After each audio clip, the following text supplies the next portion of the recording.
Hello everybody, it's Tommy and welcome back to another speed build for the Disney save.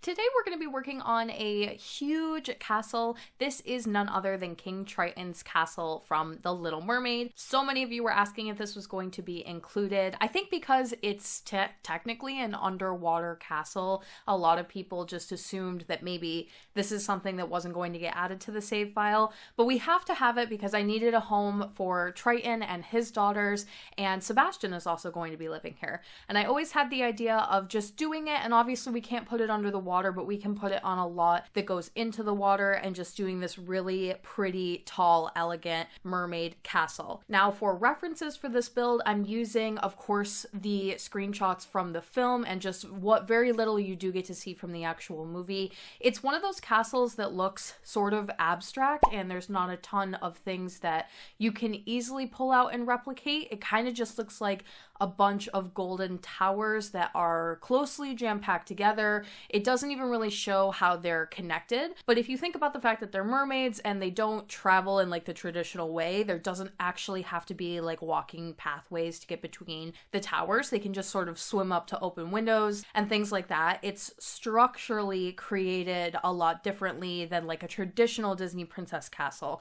and I think that makes it a really fun challenge, but also really unique to the save and something that I just knew right away we were going to have to do.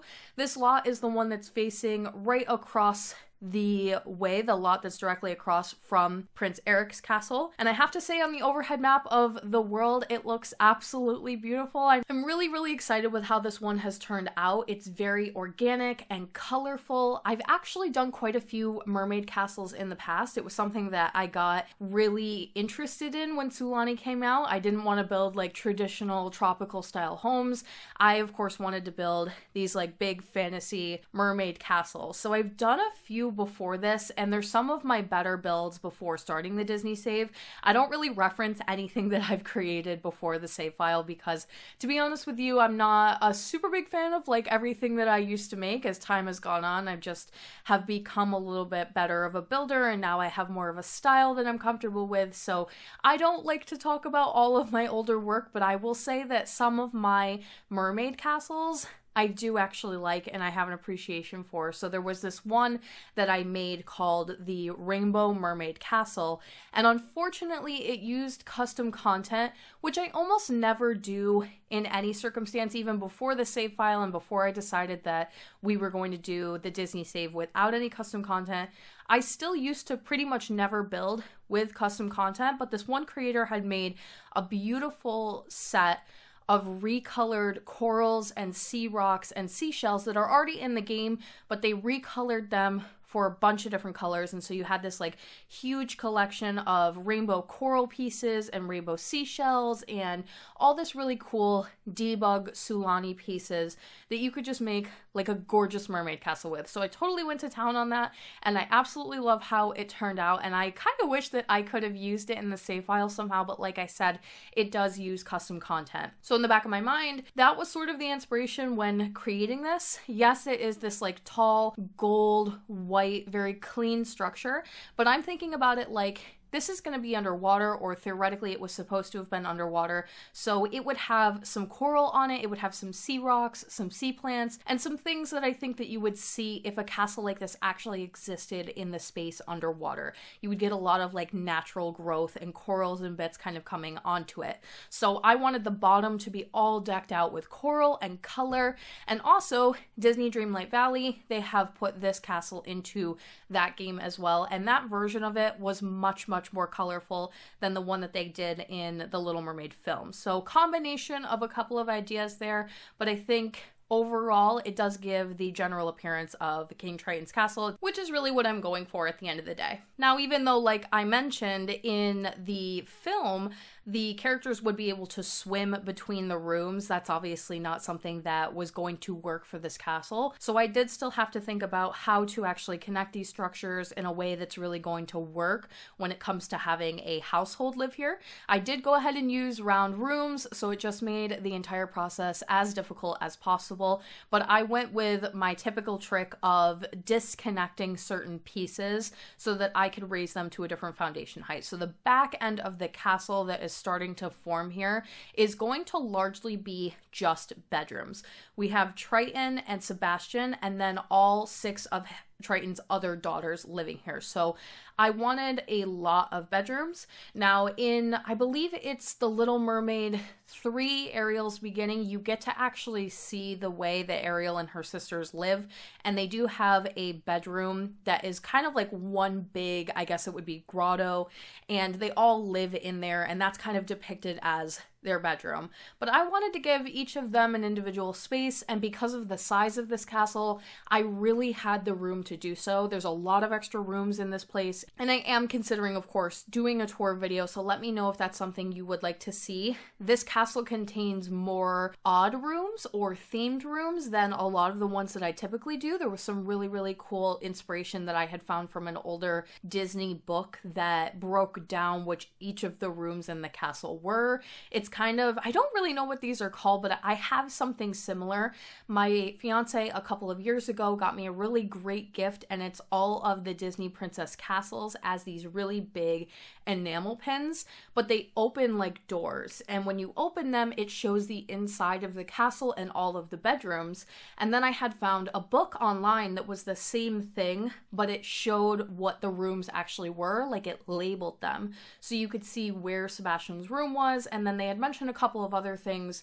I'm trying to think off the top of my head, but I think one of them was like a royal armory, there was a royal treasury, it showed a ballroom, things of that nature, or the throne room. So I knew that I was going to be doing little things like that, fun themed mermaid rooms for like that are specific to this castle, where you could do this like really cool treasury room, which is going to be located above Triton's room. So there is a lot going on here. There's a lot of rooms. If you would like to see a tour video, I am considering it. It's not as easy to tour as a castle that I've made typically would be, where you can kind of go from room to room. A lot of this is vertical, so it's going to be going up between the different floors, so it's just not going to be as easy to tour. But if you guys want to see all the details, please let me know and I will put that out. All that to say, when I was creating this, I was thinking about, even though you have to keep all of the floors connected and you're trying to make as much good pathing as possible for Sims, if you think about a mermaid and how they would naturally sort of get around, a lot of that would be swimming. So I thought in this instance, it would be okay to use a lot more ladders than I typically would, thinking that they're really going to be going up and down. It's almost like you're putting holes in the floor that the mermaids can swim up and down through. So I wasn't too worried about stair space in this castle, which actually creates a lot of freedom in terms of how I want to design it, because I'm not really worried about taking up space for stairs, and they just take up so much room. I could really just plop some ladders down and kind of tuck them against walls and make some of these vertical towers as functional as possible. So again, that back portion where we've got the couple of towers around the backside, that is on its own foundation piece, and it is pretty much exclusively bedrooms for the girls, plus a bathroom, so that if you're on that side of the castle, you don't have to leave to get to the other parts so that you need to use the bathroom, just for playability for the Sims. And then I think there's a couple of extra rooms and spaces in there just for playability. Like there's an extra kitchen over there, and there's an extra kind of living room space for those characters to be able to hang out without having to go over to the main part of the castle. And then the rest of the space up front is main part of the castle, which is basically the throne room, the living room. There is I wouldn't call it a royal armory, but it's something to that regard. There is a royal treasury located above King Triton's bedroom. Sebastian's room is also in this portion of the castle. I tried to stay away from the idea of like libraries or studies. There's really no books or bookcases in this entire build. I wanted to keep as much of the human aspect out of this build as possible, while still giving the characters that are going to be living here things to do. So everything is meant to be very organic, a little bit minimal. A lot of the decor and things like that is mostly just plants. No real posters or artwork on the wall, no bookcases, just things that I didn't feel like you would see so often. Now, I did actually add a bedroom for Ariel. Obviously, she's not going to be living in this space, but if you were going to play her story out from the beginning, you would probably want to start with her here. The household will be too big to add her in. You would have to remove Sebastian in order to keep her in the house with all of her sisters plus Triton, but her room is here if you did want to do something with that playability wise, and she does have a couple of more human aspects to her room than some of the other girls do. But I did try my best to actually theme the bedrooms and really make them as accurate to my version of these characters as possible. I've already created King Triton and his daughters, so I already know kind of what I represented them as. I'm going to wait until their creative sim video to talk about some of their individual characteristics, but I did think about it. I did give them a little bit more personality than what's really shown in the original Little Mermaid film. In some of the other renditions of The Little Mermaid, there is like a TV show, and there's 2 more movies, I think. You do get some more personality from the sisters, but I was basically just using Disney Wiki as a reference, and even Disney Wiki didn't have a whole ton to talk about for each of them, just kind of what ages they are and what order they're born in. Other than that, not too much. It actually, one thing that it did give me, which I thought was interesting, this must be mentioned somewhere, but each of them have a music preference, and that was listed, which was cool because now I'm able to add that into their creative sim when I'm making them in casts. But obviously you don't want a bunch of characters in the save file that are just boring and have no real features or personalities to them, so I did dig a little bit deeper and give them some more personality, and then I tried to bring some of the aspects of those personalities into their bedrooms. I'm not going to be able to go over every single one of them and what each of their personalities is. Hopefully you can kind of get the gist of it just from kind of looking at the way that I've decorated each of the spaces, but to be honest with you, I don't even think I could name all of them off the top of my head without some help, so I really, on top of that, can't place which color goes to which name and who is who in terms of personality. I probably should know that a little bit better, but I'm just being really honest. But I basically just did them in colored order. So on the bottom level, we have actually a restroom, and then from pink all the way to purple going up the tower. I consider Ariel to be the green sister, sort of the one right in the middle. Although I did use pops of purple in her room, she's one of the only ones that has more than one color theming to her character besides the hair. They pretty much exclusively match their tops and their bottoms, or at least they're in a very similar shade. That was a whole mess when trying to create them in Creative Sim, by the way. That'll be a video that comes out in a couple of weeks, but come to find out, when it comes to creating mermaids in The Sims, we're actually missing some very pivotal colors. I think I found a workaround that most of you are probably going to like, but just so you know, that's something that was a little bit of a problem later on down the line. Also using some of the debug coral that comes with the Sulani pack. There is little starfish and seashells and coral bits that you can kind of morph into the wall, actual sea coral and like sea sponge, and then some plants that I think get away with that more tropical look or are used traditionally around water. Just kind of using that as general decor without trying to get too much of it in the way for visibility. I could obviously really go for it and put the walls covered head to toe in coral, but I think playability, that would be awful for visibility, and it would probably make this lot extremely slow for a lot of people that are going to be trying to play it. So just overall, considering the size of it, I decided that we would probably go with more plants as decor rather than trying to fully landscape and do everything decor wise with coral. But I do have a build coming on later down the line that is Little Mermaid theme, where I really went heavy with the coral. I actually have a couple coming that are more themed that direction, so if you were excited for the idea of that, please do not fret. There will be something coming that is a little bit more up your alley. There's also going to be some repeating decor here and there, considering that I'm really trying to limit the amount of human looking or modern appliances, modern pieces that are going into this build. It creates a smaller section of the usable items from the Build and Buy catalog, even just the plants, trying to find plants that aren't in super modern looking vases and things that I just felt like were out of place or didn't look like they could have been made or collected from the ocean in general. I really tried to think about every single individual piece that went in. Thinking about that though, there's little exceptions here and there where I've added mirrors and things that I feel are a little bit more modern looking, but just considering that they are like bubble shaped and they're really sort of something that kind of goes with the theme of mermaids, I did make an exception. And there's some key pieces that you'll just see across the board. Obviously, a lot of the island living items are going to be used very repetitively throughout the builds. I did give each of them, I think, a different bed, or I tried to, and give it one that's it's obviously in color with the rest of their furniture. Using anything that had mirrors on it was okay, or tiling or stone, just stuff that I felt like could either be made or, like I said, collected. Because even though there's really not anything shown in the backgrounds of the films, like everything is made of rocks and seaweed and things like that, I do have to give them some things because we're thinking about that this is a game where you actually have to be able to play and do certain features. As far as what I've included in today's video, I really just wanted to focus mainly on the bedrooms. I think that they're really fun and colorful and kind of well done in my opinion. So including all of the girls' bedrooms, I've also, I believe, included footage from Triton's room and Sebastian's room. Then there's also going to be a throne room, and I love how that turned out. I think it's really fun. And there's also a dining space.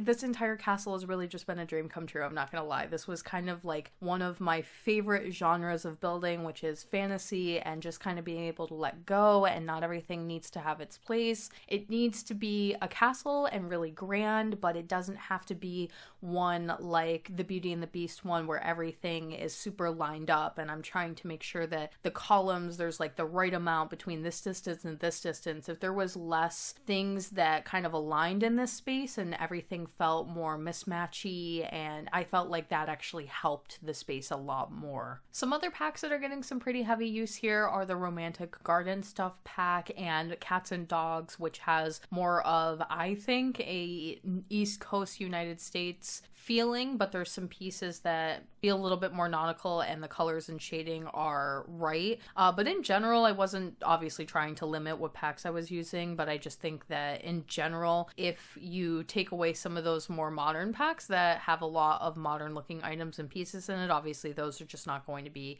used as often. So I think actually base game, Romantic Garden, Sulani, I'm trying to think of anything else. I've used a couple of pieces from City Living, funny enough, but a lot of it is like the mosaic tiles and glass pieces, the fun tiled windows, the interesting ones that I think also come from that pack, and the bubble blowers, which of course we had to have here. I think they're also added from that pack. It's a really cool activity that I think aligns with the theming of mermaids in general, so I've put a couple of those throughout the household. Speaking of, there is actually these like tiles that you can use, and they're typically for pools. You would put them in the bottom and it creates bubbles. I've added those to each of the bedrooms to give that sort of appeal of like bubbles coming through the space. And then a lot of the rooms also have the lighting switched to a custom color, either to make the room look more heavily colored towards the character that is going to be using the room, or just in general for some of the other spaces like the kitchen and the dining room, make it look like it's a little bit more underwater. I think that's the majority of what I wanted to say about the build. I'll probably jump in and out as we go throughout the rest of it here. Like I said, if you do want to see the tour video, please let me know.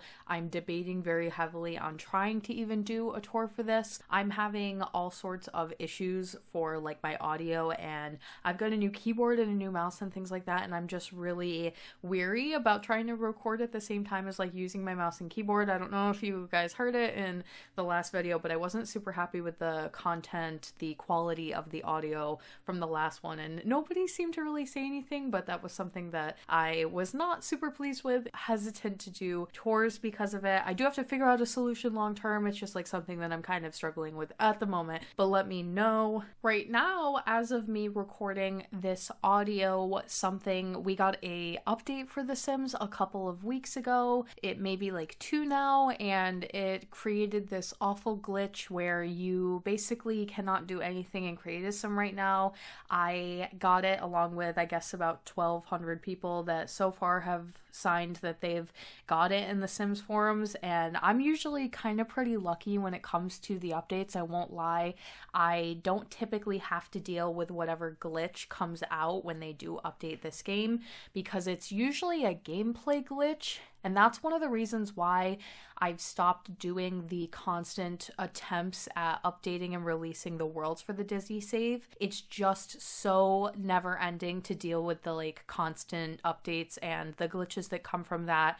And then when they update something, it changes pathing or it changes little things here and there. And I end up spending so much time trying to go back and fix things just for them to update again and break something else. And it feels like I can never get ahead of myself. And every time I put a world out, it just never, it needs more updating than I have time for as an individual. So for right now, until I either feel I have more time or I feel like The Sims gets it together a little bit better when they launch these updates and they don't cause so many breaks to happen, I have just not been releasing my worlds as a whole. I've just been trying to put them on the gallery.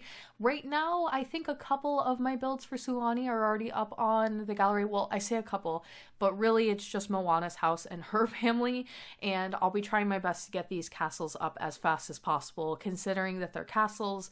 They take a lot longer to playtest, and I'm a little bit worried about some of the plans and things that I've got going on in here, but for the most part, I'm usually able to make it work. It's just that it's going to take a little bit more time. So look out for those, and if you're not following me on the gallery, you don't have to, but it's the only way to currently get Disney save characters and Disney save builds. I'm no longer releasing my worlds as downloadable items until the foreseeable future. Of course, I will be doing one big Disney save drop at the end when all the worlds are finished and all the characters are in there, but that'll be like my big end goal project, and for now I'm just not individually releasing the worlds because of the Sims updates. All that to say, there was an update recently that completely broke characters and made it so Sims, the rig that is underneath, which is like the structural coding of the Sim, was off-center, it looks like to me, and it made it so all of your Sims that you would create up until that point were slightly not resembling the ones that you had actually made. The teeth would be slightly off and maybe causing the mouth to be open a little bit. One of the eyes would be crooked or out of place, and on my end at least, it wasn't fixable. It wasn't actually something where you could like move it back into place, because I had considered just fixing it and just starting to go through some of my Sims and putting them back to the way that they're supposed to go, but it actually didn't even allow you to do that because like the structural rig underneath was broken. So I haven't been able to do any creative Sims since that patch came out because I refused to make another character and have it break, and I was also a little bit concerned that they were going to put out an update saying that every Sim up until this point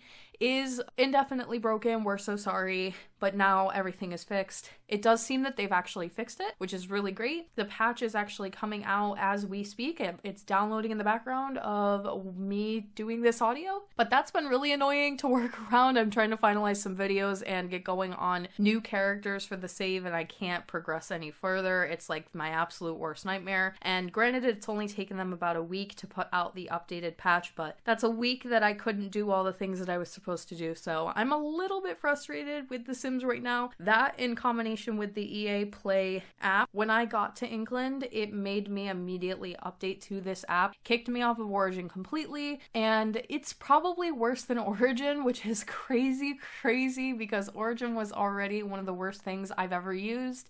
You would think that if they're gonna put out something new, it would be better. Like you would think if they're gonna dump all this time and probably money into a new app system where they're going to host your game, you would think there would be improvements, but it's undoubtedly worse. I believe it's actually technically in a beta stage, so I don't know why they are forcing people to use it. If it's in a beta, that just doesn't sound like a good idea, but don't quote me on that. I had seen somebody on Twitter talking about that, and it blows my mind, but it constantly causes me problems, worse so, because at least with Origin, if I was having problems with Origin, I could shut off the internet and just play the game. I didn't have to update. I didn't have to use Origin any further than just launching the game. The EA app always has to be running. It always has to be signed in, and you always have to be on the internet. And it's so annoying. It's constantly kicking me out, logging me out, constantly telling me I need admin privileges to play the game, even though my game is already set up as an administrative game. Like you can just click on it and it's already launching as an administrative program. So it shouldn't be doing that. And the EA app is also set up that way, so it shouldn't be doing that. And then every once in a while, I just get a fun little glitch that says,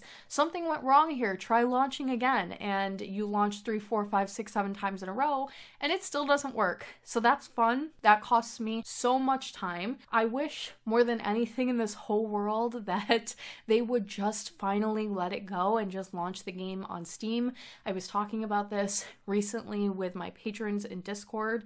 It's just really aggravating as like a content creator, but I mean, it's aggravating for everybody in general, right? Because we all bought this game and you pay a lot of money and you can't even play it when things are going wrong on their end. And if it was just in Steam, like every other game that we have nowadays, then you could just launch Steam and that would be the end of it, because Steam at least runs, and that's all I ask for. So, you know, the never-ending petition to please have The Sims just give up on their own apps and please just launch on Steam forever. Although when I used to stream, I heard people tell me that they had the same issues with Steam. I have never personally had that problem, but I acknowledge that there's a possibility that it obviously exists and is just as problematic as the EA app. I miss the days when you just like owned a game and you could like go and put the disc in yourself. Even like discs in general are becoming basically null and void. And whenever a new game comes out, I have this thing where if it's available as a physical copy, I will always go and buy the physical copy, even if it means buying the game twice or if it means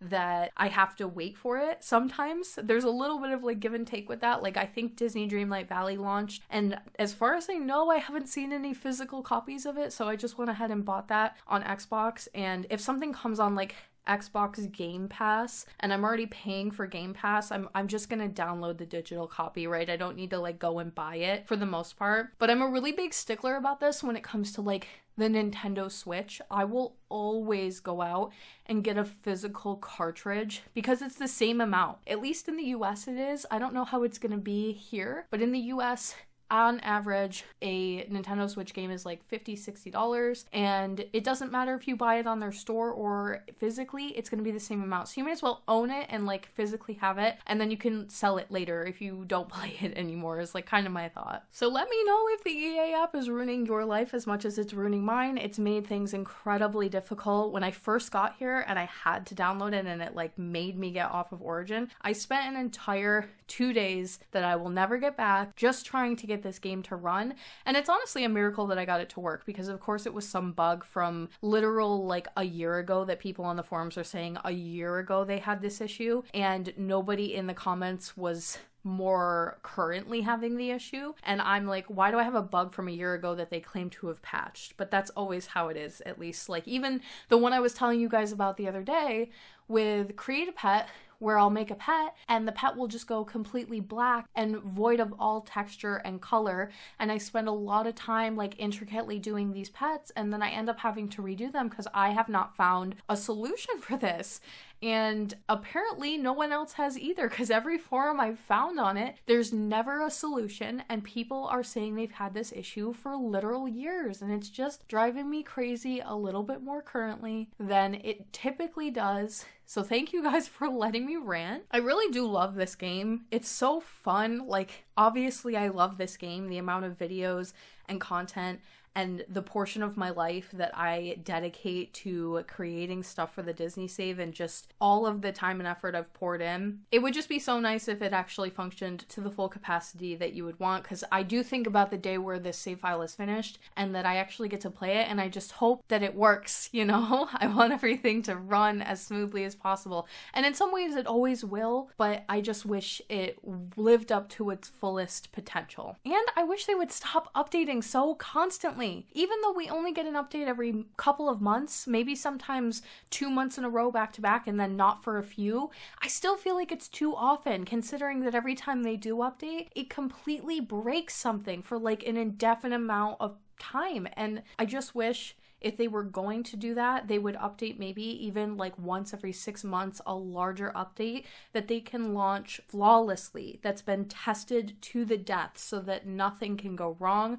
I know that's not realistic because they launch packs more frequently than that, so realistically speaking, there has to be a patch that comes with the new expansion. But in my opinion, at the cost of like everything else in the game breaking constantly, it's not worth the constant updating. I've never seen anything like it. Every time I have to like spend 2 hours updating this game and fixing everything that's broken afterwards is just time I lost doing the save files. So in other news, something that's really fun that happened to me recently that I got to experience, I just got to go to Star Wars Celebration in London. It was so fun. I went all 4 days. I definitely have some issues with it. It was extremely expensive and very, very crowded. They definitely oversold the event. Not really too terribly surprised, but it was my very first convention ever. I've never been to a Comic-Con or a convention of any kind, so I didn't really know what to expect. And I had seen some things on TikTok beforehand of people going to other conventions, not Star Wars Celebration, but the ones leading up to it, talking about how it felt like there was just more people than usual and they oversold the event and it gets worse every year.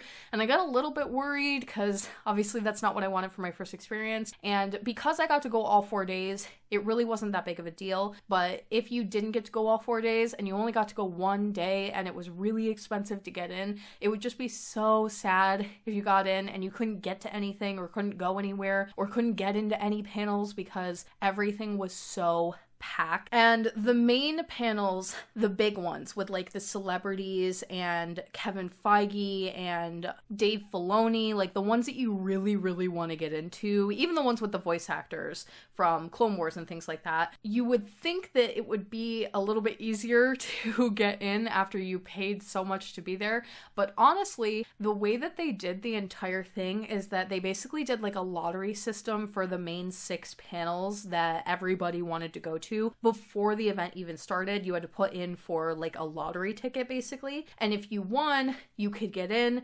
And then they said if you don't win a lottery ticket, you can still go to a standby line and still attempt to get in. So we did not win any lotteries except we won 2, which sounds really good in theory. 2 out of 6 is like really not bad. It's actually kind of lucky. And we were ecstatic and we just thought that was the greatest thing ever. But then when we got there, the day of that we went to go check into our panels, we realized that we actually didn't win tickets to the actual convention hall where they were holding that specific panel. We won entry to the location where they were live streaming that panel to. So you weren't physically there in the room with whomever for the given panel. You were in another room that was being live streamed, the event that was happening down the hall. So we never actually got to get into any of the big main panels. We just got into 2 of the live streams of the main panels. And then the icing on the cake, unfortunately, was that we also found out every single day when we got there and attempted to also go into the standby line that they claimed they had, there was actually no standby line. They would basically say immediately when you tried to walk up, or they were actually sending notifications to people's phones through the app saying, there is no standby line for this. Please don't even come down to the hall. Don't even attempt it. It's not happening. You're not getting in. Even though their website advertised that if you didn't get a lottery ticket, you would still be able to try to wait in line. And after a couple of days there, we realized that this happened because they oversold the event, yes, but there really wasn't anybody not showing up for the lottery. So everybody got tickets given to them through this lottery system, and the only way you could get in the standby line is if people didn't show up for their claimed seats, and nobody was doing that because it was so hard to get into these panels. So you actually just couldn't get into any of the big ones. Now, granted, there was tons of other stuff going on. There was constantly other panels and things happening, but the big ones that you really wanted to get into, like my big one that I was like, I have to get into this panel, was the Obi-Wan Kenobi panel, because I knew Ewan McGregor was going to be there. And if you're a longtime Twitch streamer of mine, you know that I love him and he's my favorite, and it was going to be like this whole thing for me. And not a chance at all that I got into that panel. They wouldn't even let me line up for that panel. So that was absolutely no. We did get to sit for the live stream of the Bad Batch panel, which was so fun. And then I think it was a villains panel, but again, it would have just been better if we were able to actually be in the big room. Now, there was one really cool thing that did get to work out when I went to Star Wars convention. They were doing meet and greets, and originally every character was available, every person, every talent, except for one had completely sold out, and we didn't do it quick enough, and it was for Ewan McGregor, of course. So I was very sad that I was just not going to get to go to that, because to me, I'm like, this might be the one chance I ever get, I'm in London right now. He doesn't always come to conventions. He doesn't always come to Star Wars Celebration. It's a newer thing that he's been coming back, obviously, because of Obi-Wan and things that have been going on for him. But notoriously in the past, he actually has not come to Star Wars celebrations and conventions for Star Wars or Comic-Con, things like that. So I thought I missed my opportunity. And then at the very last second, they opened up a couple more slots on Sunday, and my fiance got us the tickets to go meet him. Very kind, very expensive, and I was just shaking and crying, just like overjoyed, hoping to get it all out of my system right then and there, so I didn't do it in front of him when I actually got to go meet him. It was just for a very quick photo op, and when I say quick, I mean they literally might as well have pushed me into that room and dragged me out by my hair, because it was like a 10 seconds that I will hopefully remember to my dying day. But it was very, very, very quick and a very cool experience, and I got a really great photo that I'm super happy with. You get one picture. They literally take one shot. Doesn't matter if you blink or if you make a face or anything. It's just one photo, and I'm happy that mine came out really nice, and both me and my fiance look good in it, so that's all that really matters. It's kind of crazy when you meet like your one big celebrity in person. It's such an out-of-body experience. They don't even look like themselves. I remember like rounding the corner and seeing him, and my brain just couldn't comprehend that actually could be him.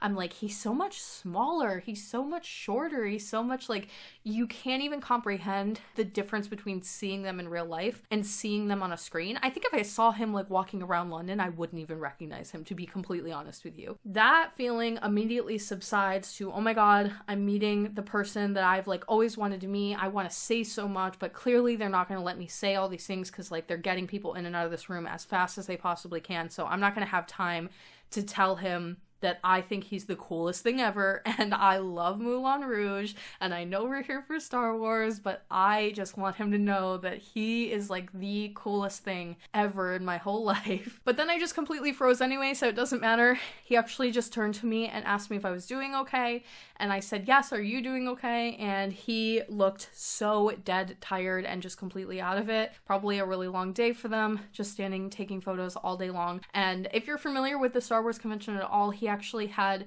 a live stage showing right immediately after he took the photo with my fiance and I. He like almost immediately after we took our photo left the room to go get on stage somewhere else. And he was only on stage for like 2 or 3 minutes, because that's how quick and overbooked and just in general poorly planned the timing was for everything for this event. And although I've never been before, my fiance has been to many conventions, including ones that took place at that specific location for MCM in the past, so he could speak to how things normally go. Now, this is a different company, but he could speak to his experience of going to conventions in the past, and even he agreed that it was not as well put together as you would hope for the amount of money that you spent to be there, and in general things just felt like they were not as honest as they could have been with the way that they listed the panels and the lack of ability to get into them. I did get to actually physically get into the Andor panel though,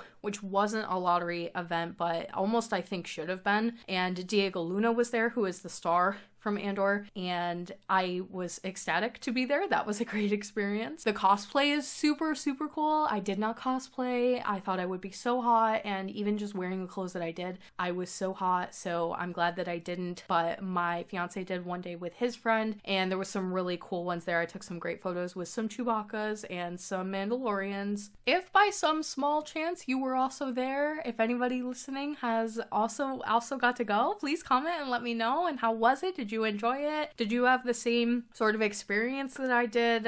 Do you find that is like typical to your experience going to these things? And then at the end, they announced that the next one was going to be in Japan, and I did actually get into that panel where they were going to announce it. Now, notoriously in the past, they have had some big actor from Star Wars name the location for the next celebration, and they did not for this one. So that was a bummer, because I was there for it, and of course they just didn't do this like whole big thing. Even like Kathleen Kennedy didn't come out, things like that you would think. None of that happened. But Japan, although on my list of places that I would absolutely love to go, and it's very high up there, I just don't think I would go for Star Wars convention having the experience that I did for this one. There's so many other better things to do in Japan, I promise you. And there was such a reaction from the crowd of like, oh no, because Japan is so unattainable for people that are outside of like that immediate area. It's expensive, there's a language barrier, it's something that a lot of people will probably only like try to do once in their life, including myself. So I just probably wouldn't want to spend it going to Star Wars convention. I would probably do literally 10,000 other things when I got there. But I'm not really complaining. I actually really liked it, and I'm glad I got to go for the experience. I always love to do something once, and I said I would definitely come back, but I don't think I would travel very far. Like if they did another one in London, we would definitely go. Maybe not for all 4 days either. I don't think that that's super necessary. Depends on how they kind of lay out the panels. But it was a good experience. It just wasn't like everything I thought it was going to be. And I think they could have planned things a little bit better. It probably would have helped a little bit more. Now, in the beginning of the video, I had mentioned that one of the previous, or I would say the Little Mermaid 3 film, shows that the girls all live in one space together, and that's like their bedroom. And I knew some people were going to be disappointed that I broke them off into individual rooms, so I decided to create a space that is reminiscent of the one that they show from that film, so that you can have a big space where all of them get to hang out. They can do their makeup. I made these like faux makeup stands. They're not obviously functional because there's no way to like size that item down and really get it to function in that space. Although maybe it would work actually. I haven't tried just like getting that item down as small as you possibly can and putting it underneath the rocks and see if maybe they will put makeup on it. I don't really know. That's something that is definitely worth trying. But I did want to have some space for all the girls to kind of hang out that's like one big gathered area. I made these chairs. They have little seashells for the back ends. I did have to use tulle to get them to sit correctly in place, but I wanted a chair like that I just felt like really fit in the space. There's one that comes from City Living, but unfortunately it's super modern looking. I have used it here and there throughout the build, but for this I didn't really feel like it fit the area super well. Got the bubble blower in here as well, so it's really just meant to be like a space for the girls to hang out. This is actually located above the dining room area, so I just imagined them like having dinner all together as like a big family and then going up into their little space to hang out as a family as well. And then obviously King Triton can go do whatever he wants to do, but I did want to have like one big area for them to be able to hang out together so they're not each in their rooms and separated all the time. Now, as far as what's coming up for the save file and what you can expect over the next couple of weeks for videos, I am sticking with the Little Mermaid until we're completely finished with everything. The Create a Sim for this household should be the next thing that you see, or the tour video if you want that. And then I've got some other Little Mermaid builds. However many lots there are in Sulani, add 2 more. I think it's 12. So I think there's a total of 14 lots that I am doing, and 2 of them are replacements. And the 2 replacement lots are actually both Little Mermaid themed. So I've got 3 more Little Mermaid builds coming out, and then of course a couple of Create a Sims. Actually, it might be 4 more Little Mermaid builds and a couple more Create a Sim videos, maybe a Townie video here and there. And then we're going to switch to the next movie, which my patrons are currently picking what that is going to be, so I actually don't know. But there is at least 3 other films that are going to be referenced in Sulani, so hopefully 1 or 2 of them is something else that you're looking forward to. The Little Mermaid is super big right now because obviously the live action is coming out in about a month from now. I think it comes out early June or late May. I am going to go see it. I'd like to go see it in theater actually, considering that it's like a really big one for me. I don't have high expectations. I have to be so super honest. I've seen the trailers and I'm not impressed with what I'm seeing. Also, a trailer for a live action Peter Pan came out, and that's going to be a straight to Disney Plus. And again, not super happy with what I saw. I saw better reviews in general. Like, people seem to be more happy with the way that the Peter Pan film looks, but I just was not into it at all, even less so than I feel The Little Mermaid. I'm just hoping maybe the Little Mermaid music will at least be good, and that'll be like one good caveat. There's some other films that are in the Disney spectrum that I feel like the music is at least good. Like, I actually really like the song that Naomi Scott did as Jasmine for the live action Aladdin movie, and the extra song that they did in the live action Beauty and the Beast. I thought that both of those were actually pretty good. So at least if you get anything, hopefully it's good music every once in a while. Oh, and something I've been meaning to mention, if you have a Letterboxd account, which is basically like a movie reviewing social media app, please follow me. It's linked in my description box down below. I'll follow you back. I want to make friends and have other people that I can read their reviews for films and just see general thoughts. You can basically share like your thoughts on any movie that you're currently watching. You can make lists of things that you're watching, and you can also make like lists for recommendations or don't recommend or sad movies. Like, you can make a list for anything that you want to and write like journal entries to talk about the different films, and I love it. I have been like addicted to it and going on every day and reading random people's reviews. A lot of it's really, really funny, so please follow me if you have any interest in that. I want to see what you have to say about different films, and when I go to see like the live actions and stuff, I will definitely be leaving my review for things like that. I just want to warn you though, I'm a little bit ruthless when it comes to films. I am not the nicest reviewer, and I tend to be very critical and a little harsh, so if you get mad easily based on like another person's review of a movie that you actually enjoyed, you're not going to like my reviews, because I can be a little bit mean. But other than that, please come be my friend on the app, because I would love more friends in general that I know and like can talk to about movies. And that is basically going to be the end of today's video. I hope you guys enjoyed. If you would like to support the Disney Save on Patreon, the link is in my description box down below or at the end of the video. Get yourself access to current works in progress, my private Disney Save Discord where we talk about the save file and make plans, and all sorts of other goodies, polls, things like that. Thank you all so much for watching, and I will talk to you in the next one.